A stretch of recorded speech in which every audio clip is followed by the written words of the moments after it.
কবি শুভঙ্কর দাশের লেখা একটি কবিতা আমি পাঠ করছি। কবিতার নাম বোকা হতে চাই। প্রশ্নটা ছিল, বড় হয়ে কি হতে চাও?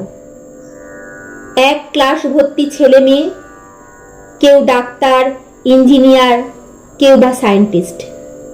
ব্যতিক্রমীও দেখা গেল। অরিজিৎ সিং এর বডিগার্ড, তৃতীয় শ্রেণীর ছাত্র রিক বাগদি অবলীলায় বলে উঠল, আমি বোকা হতে চাই।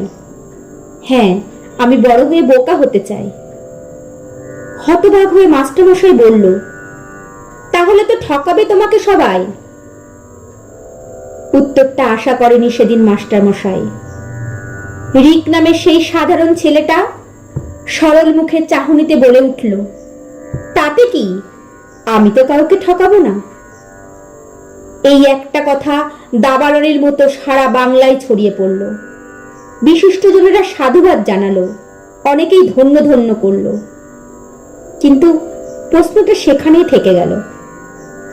যেখানে সারা বাংলা চুরি যাচ্ছে, কে কাকে ঠকাতে পারে তার প্রতিদ্বন্দ্বিতা চলছে, চাল চুরি, ডাল চুরি, গরু চুরি, শিক্ষাটাও চুরি যাচ্ছে এই বাংলা থেকে, তাদের মুখে সপাটে চর কি বসলো?